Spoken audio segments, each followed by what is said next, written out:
Welcome to Great Home Makers. Navaratri day 5 வெள்ளிக்கிழமைக்கு அம்பாளுக்கு நைவேத்தியமாக அவல் புட்டு ரெசிபி தான் பார்க்க போகிறோம்.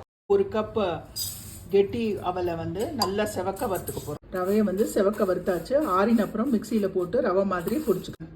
வெந்நீரில் ஒரு அரை டீஸ்பூன் மஞ்சள், ஒரே ஒரு சிட்டிகை உப்பு, பொடிச்ச அவலில் இந்த வெந்நீரை கொஞ்சம் கொஞ்சமாக விட்டு நம்ம இதை அப்படியே பெசரிக்க போகிறோம். அவல் பாருங்கள், எல்லா தண்ணியும் விட்டுட்டேன். நல்லா மெத்துன்னு ரொம்ப சூப்பராக இருக்கும். அதே அளவு வெல்லம் எடுத்துக்கணும். நான் ஜாகரி பவுடர் எடுத்திருக்கேன். கொஞ்சமாக தண்ணி விட்டு இந்த மாதிரி நல்லா தக்காளி பதத்துக்கு பாகு வந்தால் போகிறோம். அடுப்பை ஆஃப் பண்ணிவிட்டு நம்ம ரெடி பண்ணி வச்ச அவலை இதில் சேர்த்துக்கலாம். வெல்லத்தோட அவலை நல்லா மிக்ஸ் பண்ணியாச்சு.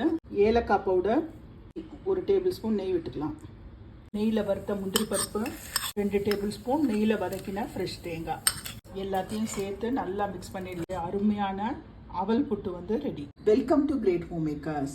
இன்னைக்கு நவராத்திரி டே 5ல குழந்தைங்களுக்குலாம் ரொம்ப பிடிச்ச ஸ்வீட் கார்ன் சுண்டல் தான் பார்க்க போகிறோம். இந்த முட்டெல்லாம் உரிச்சு எடுத்துக்கலாம். உரிச்சு வச்ச கார்னை குக்கரில் ஆட் பண்ணிக்கலாம். ஒரு அரை டீஸ்பூன் உப்பு, கார்ன் முழுகிற அளவுக்கு தண்ணி விட்டுக்கலாம். ஃப்ரெஷ் கார்ன் கிடைக்கலனா நீங்கள் ஃப்ரோசன் கார்ன் கூட யூஸ் பண்ணிக்கலாம். ஆனால் எப்போவுமே இந்த ஃப்ரெஷ் கார்ன் டேஸ்ட் இன்னும் ரொம்ப நல்லாயிருக்கும். குக்கரை மூடி ஒரு 2 சவுண்ட் வரட்டும். வெந்த கானை வடிகட்டி எடுத்து வச்சுருக்கேன். நான் ஒரு கடாயில் 1 டீஸ்பூன் ஆயில் விட்டுருக்கேன்.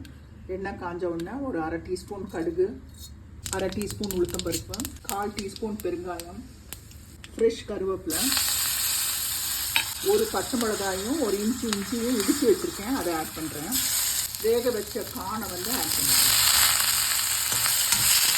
ஃப்ரெஷ்ஷாக துருவின தேங்காய், கொத்தமல்லி, 1 ஸ்பூன் நெய் எல்லாத்தையும் சேர்த்து நல்லா மிக்ஸ் பண்ணிக்கலாம். நம்மளோட டேஸ்டியான ஸ்வீட் கார்ன் சுண்டல் ரெடி.